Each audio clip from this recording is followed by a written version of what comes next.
आम जिंदगी की आम हलचल में, गाड़ियों से उठते शोरगुल में जो भी खास खबर है हमारी उस पर नजर है। तो इस भाग दौड़ में अहम मुद्दों से दूर ना जाइए, खबर खास है, जरा गौर फरमाइए।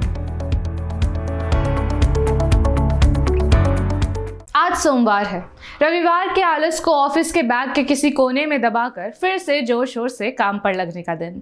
हालांकि कोविड के दफ्तर में शायद रविवार का भी अवकाश नहीं होता, तभी रविवार को भी देश में 2.34 लाख कोविड केसेस सामने आए हैं, जिसके साथ अब देश में कोरोना के केसेस का टोटल 4.10 करोड़ हो गया है। बात अगर पॉजिटिविटी रेट की जाए तो वो 13.39% से बढ़कर 14.50% तक पहुंच गई है। और हेल्थ मिनिस्ट्री के द्वारा जारी की गई रिपोर्ट में बताया गया है कि पिछले 24 घंटों में 893 लोगों की मौत हो चुकी है। इन सब आंकड़ों से साफ है कि कोविड अभी छुट्टी लेने के मूड में बिल्कुल नहीं है और हमको अभी भी पूरी सावधानी बरतनी है, अपना मास्क ठीक से पहनना है और सोशल डिस्टेंसिंग कायम रखनी है। कल की खास खबर में हमने बात की थी बेरोजगारों की, उनके दुख, तकलीफों और उम्मीदों की। अब आज और कल हम गौर फरमाएंगे भारत की नौकरी पेशा जनता पर, उनकी उम्मीदों पर, क्योंकि कल यानी 1 फरवरी 2022 को वित्त मंत्री निर्मला सीतारमण अपना चौथा केंद्रीय बजट पेश करने वाली है। यह सभी नौकरी करने वालों के लिए यकीनन साल का बड़ा दिन होता है। किसी को व्यापार में राहत की आशा होती है तो किसी को महंगाई से राहत की अभिलाषा होती है। हालांकि व्यापारी हो या नौकरी करने वाला कोई व्यक्ति, बजट से सबसे बड़ी उम्मीद दोनों को यही होती है कि आखिर इस बार उन्हें इनकम टैक्स में कितनी छूट मिलेगी। ANI की एक रिपोर्ट के मुताबिक इस बार सरकार टैक्स स्लैब में परिवर्तन कर टैक्स पेयर्स को राहत दे सकती है। राहत मिलना इसलिए भी जरूरी है क्योंकि इनकम टैक्स में राहत मिले हुए पूरे 8 साल हो चुके हैं। पिछली बार 2014 में बजट में बदलाव किया गया था, जब आयकर छूट की सीमा 2 लाख से बढ़ाकर 2.5 लाख कर दी गई थी। 8 साल के लंबे इंतजार के बाद क्या इस साल मिलेगी टैक्स पेयर्स को राहत? ये बात देखने वाली होगी। बजट सत्र की शुरुआत हो गई है और आज निर्मला सीतारमण ने राष्ट्रपति द्वारा एड्रेस की गई पार्लियामेंट में इकोनॉमिक सर्वे पेश किया है। इकोनॉमिक सर्वे क्या होता है ये भी आपको बता देते हैं। दरअसल ये एक आधिकारिक रिपोर्ट होती है जिसमें देश के आर्थिक विकास का आकलन किया जाता है।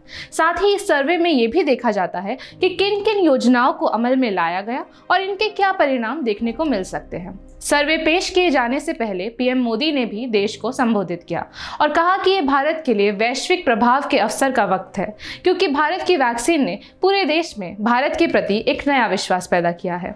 PM मोदी ने आग्रह किया कि सभी राजनीतिक दल खुले मन से देश को प्रगति की राह पर लाने का प्रयास करें। प्रधानमंत्री ने यह भी कहा कि बार बार चुनावों से सत्र प्रभावित होते हैं, मगर चुनाव अपनी जगह है और बजट सत्र अपनी जगह। राष्ट्रपति ने आज दोनों सदनों को अभिभाषित करते हुए क्या कहा, इस पर हम आज पूरी तफसील से गौर फरमाएंगे। साथ ही वित्त मंत्री निर्मला सीतारमण के द्वारा पेश किए गए इकोनॉमिक सर्वे 2021-22 को भी पूरी तसल्ली से आपको बताएंगे। लेकिन उससे पहले एक नज़र आज की सुर्खियों पर। पंजाब में CM चरणजीत चन्नी ने भदौड़ विधानसभा सीट से नामांकन भरा। विजय रथ से मैनपुरी कलेक्ट्रेट पहुंचे अखिलेश यादव, करहल से भरा पर्चा। सुप्रीम कोर्ट कॉलेजियम ने मध्य प्रदेश और ओडिशा हाईकोर्ट में नए जजों की नियुक्ति की सिफारिश की। फिर बढ़े सोने के दाम, चांदी हुई सस्ती। बीते दिन के मुकाबले आज 995 शुद्धता वाला सोना 133 रुपए महंगा हुआ। पहले मैच में इतिहास रचेंगे कैप्टन रोहित, 1000वां ODI खेलेगी टीम इंडिया। बजट से पहले मार्केट में बहार, 700 अंक से ज्यादा चढ़ा सेंसेक्स। तो आइए अब रुख करते हैं आज की खास खबर की ओर। बात करेंगे इकोनॉमिक सर्वे की। बजट सत्र की शुरुआत करते हुए राष्ट्रपति ने स्वतंत्रता सेनानियों को नमन किया और अपना अभिभाषण शुरू करते हुए उन्होंने कहा कि इस साल से नेताजी की जयंती के साथ 23 जनवरी से ही गणतंत्र दिवस मनाने की शुरुआत उनकी सरकार ने कर दी है, क्योंकि उनकी सरकार का मानना है कि ये बेहद आवश्यक है कि हम अपने अतीत को याद रखें और उससे सीख लें। साहिबजादों के बलिदान की स्मृति में 26 जनवरी को वीरवाल दिवस और 14 अगस्त को विभाजन विभीषिका स्मृति दिवस को उन्होंने इसी सोच का परिचायक बताया और भगवान बिरसा मुंडा को श्रद्धांजलि देते हुए उनके जन्म दिवस 15 नवंबर को जनजातीय गौरव दिवस के रूप में मनाने के निर्णय की भी बात की। अपने अभिभाषण में राष्ट्रपति ने सबका साथ, सबका प्रयास, सबका विकास का भी मंत्र देश को दिया। राष्ट्रपति ने भारत द्वारा अफगानिस्तान से एयरलिफ्ट किए गए अफगान हिंदुओं और सिखों की भी बात की और इस एयरलिफ्ट मिशन की तारीफ की। राष्ट्रपति कोविंद ने जम्मू और कश्मीर के लोगों को बेहतर जीवन और अधिक से अधिक अवसर प्रदान करने के लिए किए गए कार्यों की भी बात की और कहा कि जम्मू कश्मीर में 2 एम्स, 7 अन्य मेडिकल कॉलेज के साथ साथ IIT जम्मू और IIM जम्मू का कार्य भी प्रगति पर है। इसके अलावा बात की गई मिशन कर्मयोगी की, जो कि सिविल सर्वेंट्स की सहायता करने और उनके पार्टिसिपेशन को बूस्ट करने के लिए इंप्लीमेंट किया गया है। उन्होंने ये भी कहा कि भारत के उत्तर पूर्व राज्यों में तेजी से रेल नेटवर्क एक्सपैंड किया जा रहा है और प्रधानमंत्री ग्राम सड़क योजना के तहत हुए कार्यों की भी सराहना की, जिसके चलते देश में टोटल हाईवेज की लेंथ 2014 में 90,000 किलोमीटर से बढ़कर 2022 में 1,40,000 किलोमीटर तक पहुंच गई है। ट्रिपल तलाक का क्रिमिनलाइजेशन और हज पर जाने के लिए मेहराम की आवश्यकता को खत्म करना भी राष्ट्रपति ने अपने अभिभाषण में सराहा।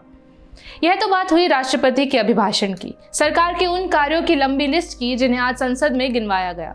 मगर अब वक्त आ गया है आज की खास खबर की ओर रुख करने का, पिछले साल के हालात का लेखा जोखा जानने का, इकोनॉमिक सर्वे 2022 पर गौर फरमाने का, क्योंकि यह इकोनॉमिक सर्वे ही कल के बजट का आधार होगा।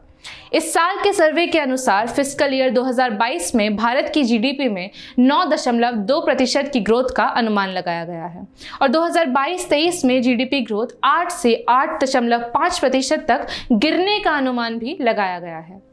आर्थिक सर्वेक्षण के मुताबिक देश के कृषि क्षेत्र के साथ ही साथ औद्योगिक उत्पाद की विकास दर में भी सुधार आया है। सर्वे में कहा गया है कि चालू वित्त वर्ष के दौरान एग्री सेक्टर की ग्रोथ 3.9% रहेगी। इस वित्त वर्ष में इंडस्ट्रियल ग्रोथ 11.8% रहेगी। यह भी कहा गया है कि इस वित्त वर्ष में IPO के जरिए 98 करोड़ रुपए से ज्यादा जुटाए गए हैं। बात सर्विस सेक्टर की करें तो चालू वित्त वर्ष के लिए सर्विस सेक्टर के ग्रोथ का अनुमान 8.2% रखा गया है। इंडस्ट्रियल सेक्टर में 2020-21 में ग्रोथ नेगेटिव में -7% रहा था और ग्रोथ में 8.6% की गिरावट आई थी। इस सर्वे में महंगाई दर यानी इन्फ्लेशन रेट कंट्रोल में रहने की भी उम्मीद जताई गई है। आपको बता दें कि इन्फ्लेशन रेट सीधी जुड़ी हुई है रेपो रेट से, यानी वो रेट जिस पर रिजर्व बैंक बाकी कमर्शियल बैंक्स या इकोनॉमिक ऑर्गेनाइजेशंस को कर्ज देता है। यदि महंगाई नहीं बढ़ती है तो रेपो रेट भी नहीं बढ़ेगी, जिससे कर्ज महंगा नहीं होगा। सर्वे ने कहा है कि बड़े स्तर पर वैक्सीनेशन ड्राइव, सप्लाई साइड में सुधार, रेगुलेशंस में नरमी, शानदार एक्सपोर्ट ग्रोथ और खर्च बढ़ाने के लिए फिस्कल स्पेस के चलते इकोनॉमी को सहारा मिल रहा है।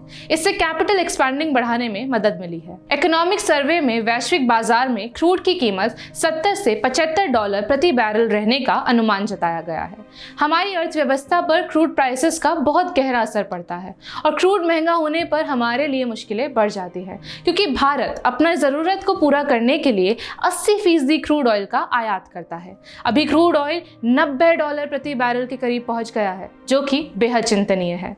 हालांकि हम सभी के लिए खुशी की बात यह है कि भारत की जीडीपी अब अपने नेगेटिव दौर से निकलकर एक बार फिर पटरी पर आ गई है और भारत फिर से आर्थिक रूप से कोरोना पूर्व स्थिति में पहुंच रहा है। अब पूरे देश को इंतजार है 2022 के बजट का, जिस पर कल आप और हम साथ में गौर फरमाएंगे। तब तक के लिए देखते रहिए सिंस इंडिपेंडेंस। मैं हूं आपके साथ रिशिता।